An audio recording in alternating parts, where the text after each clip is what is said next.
Warning, playing FPL is highly addictive. It may cause stress, a loss of free time, a resentment towards friends or colleagues, and a dislike to football in general. Please, FPL responsibly.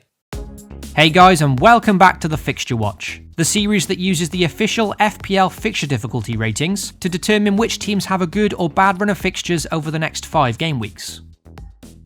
At the top of the FDR table from Game Week 9 is Arsenal, with an extended run of good fixtures all the way up until Game Week 17. The Gunners face Sheffield United, Palace, Wolves, Leicester and Southampton in the next 5, 3 of which are at home, with Norwich, Brighton and West Ham following shortly after.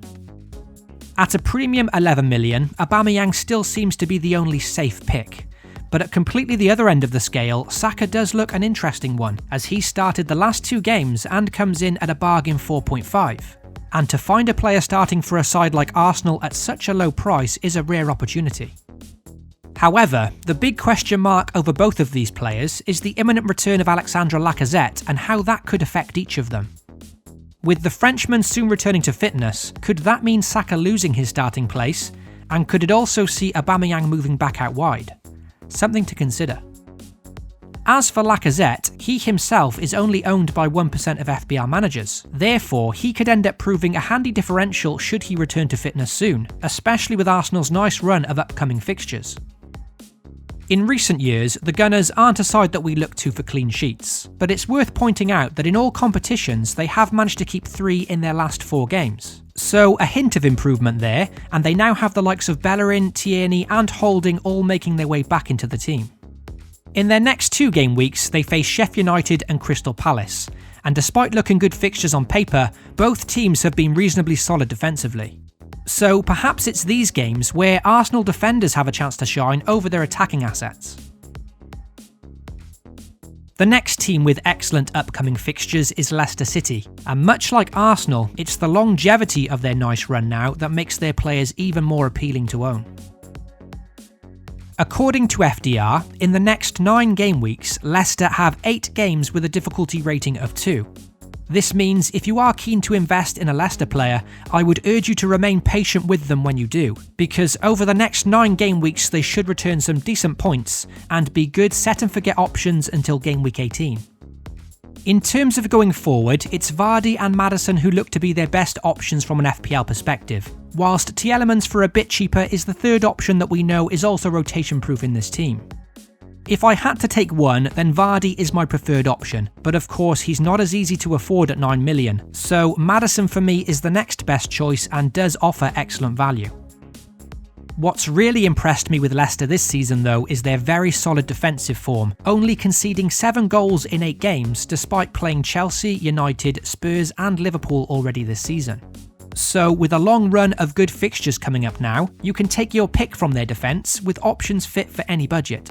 You've got the bargain Soyuncu, the mid-priced Ben Chilwell, or the most attacking Ricardo Pereira if you can shelve out the expensive 6.2 million. Each of them look to be very shrewd investments over the next few game weeks. The next team with good fixtures according to FDR is Bournemouth, with their next 2 games in particular looking very appealing from an attacking perspective. The Cherries face Norwich and Watford in their next 2 games, the 2 sides with the worst defensive records this season.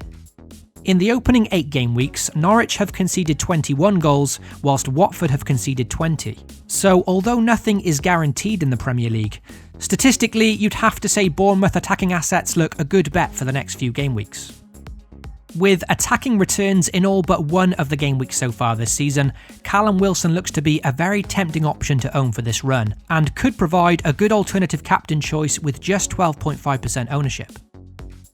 At 1.6 million cheaper though, Josh King could still do a job for you in this nice run of games, especially in Game Week 9 at home to Norwich, having bagged double-digit hauls in both his previous home games. Another team still with good fixtures is Chelsea, with their next 4 games all having a difficulty rating of 2 according to FPL. The Blues face Newcastle at home in their next fixture, followed by Burnley, bottom of the league Watford and then Crystal Palace at home. In Game Week 13, they do have a particularly difficult fixture away to Man City, but following this is back-to-back home games against West Ham and Aston Villa. So over the next 7 game weeks, there's still plenty of reason to buy or hold on to Chelsea assets. The luxury with Chelsea in FPL this season is their superb value, and despite Mason Mount and Abraham rising 0.7 and 0.8 million respectively, they still look like bargains in respect to their output so far. Therefore, in my opinion, it's still not too late to buy them if you haven't already. Although, with this pair now so heavily owned in FPL, and on the subject of value, could Hudson-Odoi be a very smart option to bring in? At just 1% ownership, he's a huge differential compared to the other two, and remains to be a budget-friendly 5.9 million. The winger now has 2 assists in 2 games, and could be one to consider if you need something different in your squad.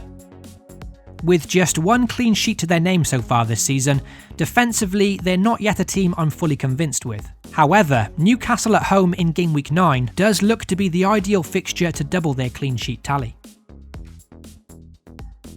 The last team I think deserve a mention with good fixtures is Wolverhampton, whose form now may just be starting to turn after what was a very difficult start to the season for them. Wolves face Southampton, Newcastle, Arsenal, Villa and Bournemouth in the next 5 games, with the next 2 in particular looking very favourable. The 2 games that then follow these 5 are back-to-back home games against Sheffield United and West Ham, so a lengthy spell of good fixtures now for Wolves. Earlier this season, when they conceded 3 goals to Everton and 5 goals to Chelsea in back-to-back games, it was starting to look like Wolves were becoming the whipping boys in the league. But despite conceding 8 goals in those 2, they've only conceded 11 in total this season, which means in the other 6 games they've played, they've only let 3 goals in, resulting in a joint best 3 clean sheets, and have also now kept 2 on the bounce. So all of a sudden, with a good run of fixtures now coming up, can we start considering players like Willy Bowley as potentially solid defensive options? We've already spoken about Chelsea and Leicester players in this episode, and granted, they are probably the safer and more reliable shout at the moment. However, if you're in need of differentials, perhaps that is when Wolves options can come into your considerations. Their forward Raul Jimenez was an FPL gem last season, and due to a poor start has now dropped to just 7.1 million. So with only 8% ownership, and with 2 assists in their impressive victory away to Man City last time out, is he also another player that should be on our radar given Wolverhampton's kind of run of fixtures now?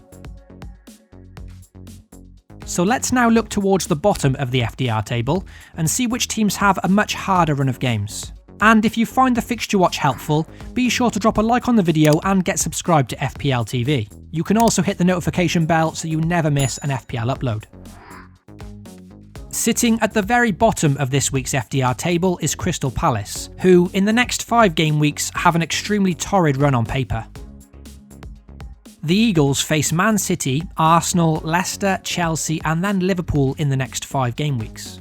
As mentioned earlier in this episode, Crystal Palace have actually very much impressed defensively so far, only conceding 8 goals in 8 games and keeping a joint best 3 clean sheets. But looking at these fixtures, you'd have to argue it'll be very hard for them to keep up this defensive form in the next 5 weeks. What Palace have struggled with so far this season is scoring goals, and now that they face much more difficult opposition, it's likely their attacking options will remain off our radars for now, at least until Game Week 14 onwards when their run significantly improves. Another team sat towards the bottom of the FDR table from Game Week 9 is Sheffield United, and they're another team like Palace who have prided themselves on excellent defensive work so far this season. The Blades have only conceded 7 goals in the opening 8 games, a defensive record bettered only by Liverpool so far, making budget option John Lundstram absolute FPL gold this season. As we saw when they faced Liverpool, Chris Wilder's Blades are going to give a very hard time to anyone visiting Bramall Lane this season, so even with this difficult run, there could still be a clean sheet or 2 on the cards here, especially in their home games. Even if I was on a wildcard now for Game Week 9, I'd very likely still include John Lundstram in the squad. He's still incredibly budget friendly, playing in midfield despite being listed as a defender, and for a team that are difficult to beat, so a lot to like there. However, with this difficult run now in mind, this could be a good time to consider your squad depth, and what other options you have to replace him from your bench. That way, if you don't fancy them during their tougher games, at least then you have the option to bench him if preferred. Another team still towards the bottom of the FDR table is struggling Southampton, who, after 3 defeats on the bounce, find themselves 1 point off the relegation zone. The Saints are a side that haven't been spoken about much from an FPL perspective this season, with their highest owned player Vestergaard being owned by just 6% of the game. And with the start that Southampton have made so far, you'd have to say this has been justified as things stand. One player that has begun to hit form is Danny Ings, with a goal in each of his last 2 games. But with an away trip to an improving Wolves next, followed by Leicester and Man City away in the next 3, this still looks a time to avoid Southampton players for now at least. The one option I do believe could become excellent value this season is their new signing Moussa Genepo, who prior to his injury did look very impressive. So once he returns to full fitness, and when Southampton's fixtures start to improve, perhaps then he can become a nice budget differential, one to keep note of. Now, unlike Southampton, who haven't yet offered many FPL options so far this season, Aston Villa are a team that have offered quite a lot. So it's worth knowing about their difficult upcoming run before you bring their players in. There are budget options across the board in this Villa team so far, with the likes of Wesley, El Ghazi, Grealish and McGinn all impressing. So if you were thinking to invest in any of their players, which I can't argue with, just keep in mind their tough upcoming fixtures. Because after Brighton at home in Gameweek 9, which looks decent, they then face Man City and Liverpool in back-to-back games, followed by a trip away to Wolves. 3 very tricky matchups. In the longer term, after the good fixture at home to Newcastle in Gameweek 13, Villa then play United away, Chelsea away and Leicester in the following 3 as well. Therefore, a much tougher spell is coming up for the Villains. Players like John McGinn have provided such excellent value that they may still be worth holding on to, but I'm now trying to decide whether it's worth sticking by him or switching to someone else with better fixtures, like Hudson-Odoi for example. Their goalkeeper Tom Heaton is another one I may have to move on now as well. And that wraps up this episode of the Fixture Watch. I really hope you found it useful, and if so, please support the channel by dropping a like on the video and most importantly getting subscribed to FPL TV. Good luck to you all for Game Week 9, FPL responsibly, and I'll see you very soon for the Point Predictor.